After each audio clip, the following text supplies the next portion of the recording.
భర్త: ఏమే, కాకి అరుస్తుంది, మన ఇంటికి ఎవరో వస్తున్నట్టున్నారు. భార్య: మీ వాళ్ళే అయ్యుంటారండి. భర్త: అదేంటే, మీ వాళ్ళు రారా? భార్య: మా వాళ్ళైతే చిలుక అరుస్తుందండి. ఒక ఆవిడ కిరాణా షాపుకు వెళ్ళి ఆవాలు, జీలకర్ర, మెంతులు, ధనియాలు, గసగసాలు అన్నీ పావు కిలో చొప్పున ఒకే కవర్లో వేసి కట్టమని చెప్పింది. అన్నీ కలిపేయాలా, ఎందుకలా, ఏదన్నా కొత్త వంటకం ట్రై చేస్తున్నారా అని అడిగాడు షాపువాడు. వంటకమా పాడా, మా అత్తయ్య గారు ఓ వారం పాటు ఇంట్లో ఉండడానికి వస్తున్నారు. ఇవన్నీ ఇచ్చి వేరు చేయమని అడిగితే ఇక నా జోలికి రారు కదా అని మూతి విరుచుకుంటూ బదిలిచ్చింది సూర్యకాంతమ్మ గారి కోడలు. డిసెంబర్ నెలలో ఎవ్వరూ పెళ్లి చేసుకోకండి.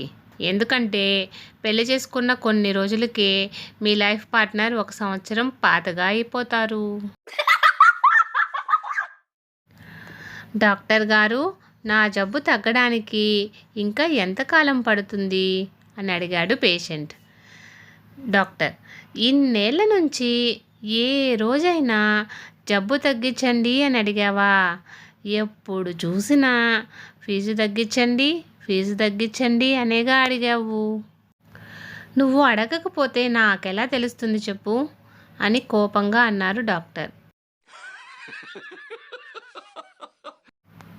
నగ్న సత్యాలు: అధికంగా నిజాలు చెప్పేది బార్లోనే, మందు గ్లాసు చేతిలో పట్టుకుని. ప్రపంచంలో మగవాళ్ళు చెప్పే అతిపెద్ద అబద్ధం ఇంట్లో నా నిర్ణయమే ఫైనల్, మా ఆవిడను అడగాల్సిన అవసరం లేదు అని. ప్రపంచంలో ఆడవాళ్ళు చెప్పే అతి పెద్ద అబద్ధం నాదే ఉంది, అంతా మా ఆయన ఇష్టం అని. ఫ్రెండ్స్, ఇలాంటి మరిన్ని వీడియోస్ కోసం సన్ పాజిటివ్ థాట్స్ ఛానల్ను సబ్స్క్రైబ్ చేసుకొని సపోర్ట్ చేయండి. వీడియో నచ్చితే లైక్ చేసి షేర్ చేయండి.